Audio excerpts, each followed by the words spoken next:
जिसका इंतजार था वो बजट आ गया। लग रहा है कि नौकरी पेशा लोगों की सरकार ने सुन ली है, पूरी तरह से नहीं तो कुछ हद तक ही सही। मध्यम वर्गीय नौकरी पेशा लोगों के लिए वित्त मंत्री निर्मला सीतारमण के बजट भाषण में इनकम टैक्स को लेकर 5 बड़े ऐलान किए गए। आइए इन सब के बारे में जानते हैं और आसान भाषा में जानते हैं कि इनका आप पर क्या असर पड़ने वाला है। नमस्कार दोस्तों, मेरा नाम है अमित मिश्रा और आप देख रहे हैं न्यूज़ नेशन का डिजिटल प्लेटफॉर्म। इनकम टैक्स में इस बजट में मिली छूट के बारे में जानने से पहले ज़रा इनकम टैक्स का सिस्टम जान लीजिए, तब आपके सामने इस बात की तस्वीर साफ हो जाएगी कि इसमें जो बदलाव हुआ है उसमें आपके लिए क्या है। सरकार आम जनता से 2 तरीके से टैक्स वसूलती है, डायरेक्ट और इनडायरेक्ट। इनकम टैक्स एक डायरेक्ट टैक्स है, मतलब इसे सीधे नागरिकों से वसूला जाता है। इसके अलावा कुछ इनडायरेक्ट टैक्स होते हैं, जैसे जीएसटी। हम जब भी कुछ खरीदते हैं तो उस पर टैक्स भरते हैं, इसे ही इनडायरेक्ट टैक्स करते हैं। इनकम टैक्स को भरने के लिए सरकार ने साल 2020 में 2 तरह के सिस्टम बना दिए। इससे पहले एक ही सिस्टम होता था। एक को कहा गया ओल्ड रेजीम और दूसरे को कहा गया new regime. New regime tax भरने वालों के लिए एक नया विकल्प लेकर आया। इसमें सरकार ने टैक्स को लेकर कुछ स्लैब बनाए। हालांकि स्लैब पुराने सिस्टम में भी होते थे। इनमें बस अंतर इतना था नए और पुराने टैक्स रेजीम में कि नए टैक्स रेजीम में दरें कुछ कम थी स्लैब में, लेकिन उनमें पुराने रेजीम की तरह उस तरीके से छूट के विकल्प नहीं थे, डिडक्शन के विकल्प नहीं थे। इस बार सरकार ने नए रेजीम के तहत इनकम टैक्स भरने वालों को ज़्यादा राहत दी है। बता दें कि अब तक आप ITR फाइल करने जाते थे तो डिफ़ॉल्ट विकल्प के तौर पर आपको पुराना रेजीम दिखाता था, लेकिन अब डिफ़ॉल्ट के तौर पर आपको टैक्स रेजीम नया वाला दिखाएगा। अगर आपको पुराने रेजीम के हिसाब से टैक्स भरना है तो विकल्प आपके सामने है, बस अलग जाकर आपको वेबसाइट पर चुनना होगा। मतलब साफ है, सरकार नए रेजीम के तहत इनकम टैक्स भरने वालों को बढ़ावा देना चाहती है। अब बात इस बार के बजट पर। इस बार के बजट में इनकम टैक्स की दरों में जो बदलाव हुआ है उसमें नया टैक्स चुनने वालों के लिए रिबेट की लिमिट 7 लाख रुपए कर दी गई है। पहले ये 5 लाख रुपए थी।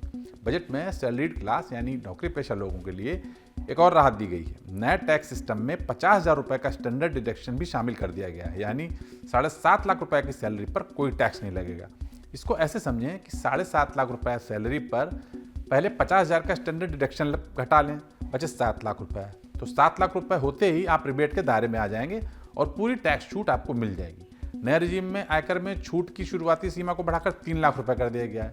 पहले यह सीमा 2.5 लाख रुपए होती थी, लेकिन अगर आपकी कमाई सैलरी से नहीं होती तो स्टैंडर्ड डिडक्शन का फायदा आपको नहीं मिलेगा, यानी आपकी इनकम 7 लाख ही गिनी जाएगी और 1 रुपये ज़्यादा होते ही आपको पूरे पर इनकम टैक्स चुकाना होगा।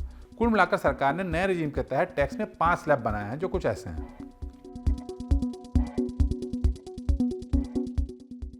0 से 3 लाख में कोई टैक्स नहीं देना है, 3 से 6 लाख 5%, 6 से 9 लाख पर 10%, 9 से 12 लाख पर 15%, 12 से 15 लाख पर 20%, 15 लाख से अधिक पर 30%। अब आप सोच रहे होंगे कि अगर सैलरी 7 लाख रुपए से ज़्यादा है तो क्या हाल होगा। इसे दूसरे उदाहरण से समझते हैं। अगर किसी व्यक्ति की सालाना आमदनी 9 लाख रुपए है तो उसे 45,000 रुपए का टैक्स ही देना होगा, या उसकी आमदनी का 5% ही होगा।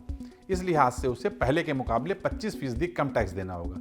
पहले जहाँ उसे 60,000 रुपये टैक्स देना होता था, अब उसकी जगह उसे 45,000 रुपये टैक्स देना होगा। इसी तरह अगर किसी का 15 लाख रुपए सालाना आमदनी है तो उसे 1.5 लाख रुपए का टैक्स भरना होगा, या उसकी आमदनी का 10% होगा।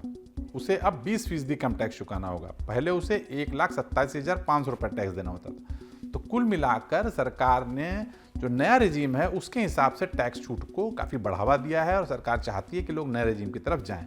अब बात पुराने टैक्स सिस्टम के बारे में, जिसको ज़्यादातर लोगों ने ऑलरेडी अपना रखा है। पुराने टैक्स रेजीम के तहत 2.5 लाख रुपए तक की सालाना इनकम ही टैक्स फ्री रहेगी। अगर आपकी इनकम 2.5 लाख से 5,000 के बीच है तो आपको 5 लाख माइनस 2.5 लाख मतलब 2.5 लाख रुपए पर 5% टैक्स देना होगा। हालांकि income tax act section 87A का फ़ायदा उठाकर अब आप भी 5 लाख रुपए तक की सालाना इनकम पर टैक्स बचा पाएंगे। आपको बता दें कि सरकार 2.5 लाख से 5 लाख तक की कमाई पर 5% की दर से इनकम टैक्स तो वसूलती है, पर इस टैक्स को इनकम टैक्स एक्ट की सेक्शन 87A के तहत माफ़ कर देती है। मतलब यह कि अगर किसी को सालाना टैक्सेबल इनकम 5 लाख रुपए तक है तो उसे कोई इनकम टैक्स नहीं देना होगा।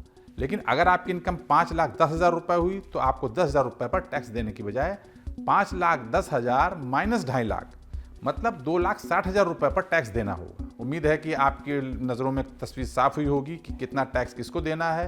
हालांकि इसमें कई पेचीदगियां भी हैं, वो हम आपको आगे वीडियो में बताते रहेंगे। आपको वीडियो कैसा लगा हमें कमेंट बॉक्स में बताएं। साथ ही न्यूज़ नेशन का यूट्यूब चैनल जरूर सब्सक्राइब कर लें। धन्यवाद।